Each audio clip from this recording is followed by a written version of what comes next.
கள்ளச்சாராயம் கருணாபுரத்தில் மரண ஓலம் வேதனை அளிக்கிறது. இதுதான் திமுகவினுடைய ஆட்சி. 40க்கு 40 மிகவும் மகிழ்ச்சி. அவருடைய நோக்கு ஆட்சியில் அமர்வது தான், ஆட்சியை பிடிப்பது தான். மக்களுடைய செயல்பாடுகளுக்கு கிடையாது இந்த ஆட்சி என்பது இது வெட்ட வெளிச்சம். காவல்துறையினுடைய அமைச்சராக இருக்கும் முதல்வர் அவர்கள் தார்மீக பொறுப்பேற்க வேண்டும் இதற்கு.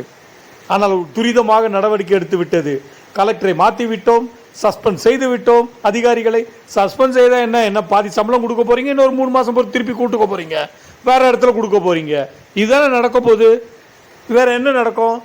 நீங்க என்ன செய்வீங்க? இதை எப்படி தடுப்பீங்க? இதை முழுமையாக வரவிடாமல் தடுப்பீங்களா? மாட்டீங்க. ஏன்னா இதில் அரசியல் சம்பந்தம் நிச்சயமாக உண்டு. அரசியல்வாதிகளுக்கு தெரியாமல் இதெல்லாம் நடப்பதற்கு வாய்ப்பே கிடையாது.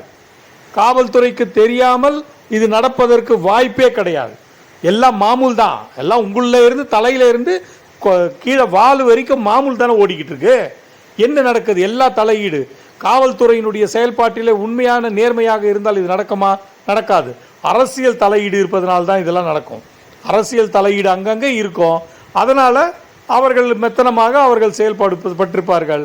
அதில் மெத்தனால ஜாஸ்தியாக போய் அந்த மெத்தனாலா போய் இன்றைக்கு பல்வேறு உயிர்களது அப்பாவி உயிர்களை எல்லாம் எடுத்தாச்சு. உங்கள் சாராயம் விதவை கோலத்திலே உள்ளார்கள் மக்கள். குழந்தைகள் தாய் தந்தை இல்லாமல் வாடிக்கொண்டிருக்கின்றார்கள்.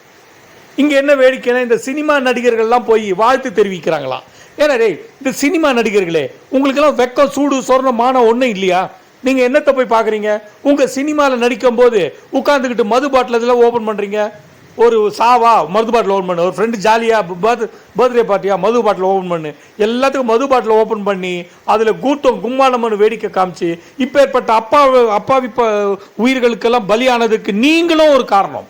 சமுதாயத்தின் மேலே அக்கறை இல்லாத சினிமா நடிகர்கள் பணம் சம்பாதிப்பதே உங்களுடைய நோக்கமாக இருக்கிறது. எப்படி அரசியல்வாதிகள் கொள்ளையடிப்பது இருக்குதோ, காவல்துறை லஞ்சம் ஊழலாக இருக்கிறதோ, நீங்களும் அதுக்கு பொறுப்பு என்பதை மறந்து விடாதீர்கள். வெக்கங்கெட்டவர்கள். மக்கள் மீது அக்கறை வேண்டும். இப்பேற்பட்ட சினிமாவில் நீங்கள் இது மாதிரி சீன் வந்தாலே நடிக்க மாட்டேன்னு சொல்லி இருக்கணும். அதையெல்லாம் சொல்லாமல் இன்னைக்கு போய் அங்கே போய் என்ன வேஷம் போட்டுக்கிட்டு இருக்கீங்க, என்ன நாடகம் போட்டுட்டு இருக்கீங்க. பாவம் அப்பாவி மக்கள் ஒன்றும் புரிதல் இல்லாமல் இன்னும் செத்துக்கொண்டு இருப்பார்கள், இன்னும் செத்துக்கொண்டு தான் வருவார்கள்.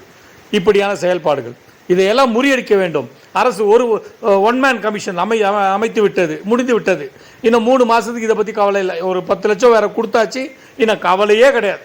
இப்படி தான் நம்மளுடைய அரசியல் நடந்துக்கிட்டு இருக்கு. புரிதல் வேணும் மக்களே, புரிதல் வேணும். நீ எதை விரும்புகிறாயோ அதை தான் அடைவாய் என்பதை மனதிலே புரிந்து கொள்ளுங்கள்.